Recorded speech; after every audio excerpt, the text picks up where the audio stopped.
Good morning, September 15th. Grace to see.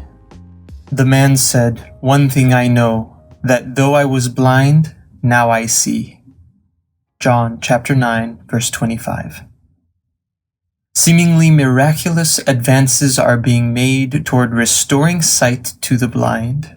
One amazing tool is a tiny electronic lens that receives light waves, images, and transmits them to the brain, allowing the blind to see, at least partially.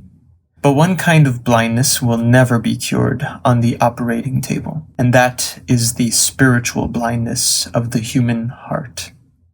Jesus said he came to restore spiritual sight to the blind, Luke chapter 4, verse 18, and went about restoring physical sight to the physically blind as an object lesson to show the reality of the kingdom of God, John chapter 9, verses 1 through 7. Jesus physically healed a paralytic to show that he also had power to forgive sins, Mark chapter 2, verses 1 through 12. And healing eyes proved he could heal hearts. The people of Israel collectively lost their spiritual sight in the Old Testament for their failure to believe God, Isaiah chapter 6, verses 9 and 10. And Jesus came to restore sight, if only the people would believe. Because we are born spiritually blind, it takes an act of God's grace for our eyes to be opened. If you have believed, thank God for His grace. If you want to believe, ask God to open your spiritual eyes so you can see Jesus.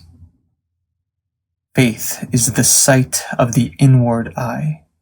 Alexander McLaren.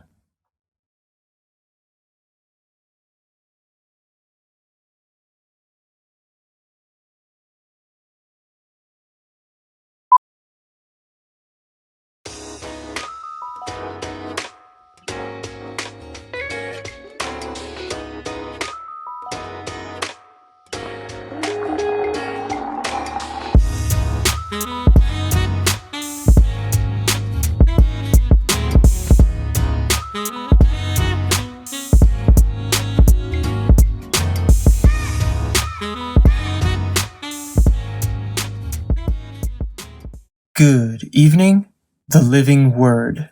Then he opened their minds so they could understand the scriptures. Luke chapter 24, verse 45.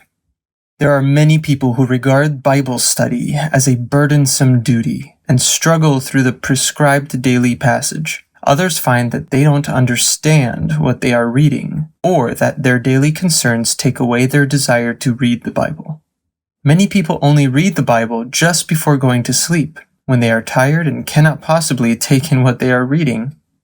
If you are having problems with Bible study, it might be worthwhile to consider if perhaps you are spending more time reading about God than spending time with God. It is necessary to know the incarnate Word personally so that you can live the life of spiritual abundance that He offers you. In order to know Him, reach out to Him in the silence of your inner room through meditation and prayer. Then you can live out what you know by serving Him among your fellow men. If you draw near to God in this manner, you will find that the Word starts to come alive with new meaning for you because you are no longer merely reading a book. Instead, you are living the Word together with its author.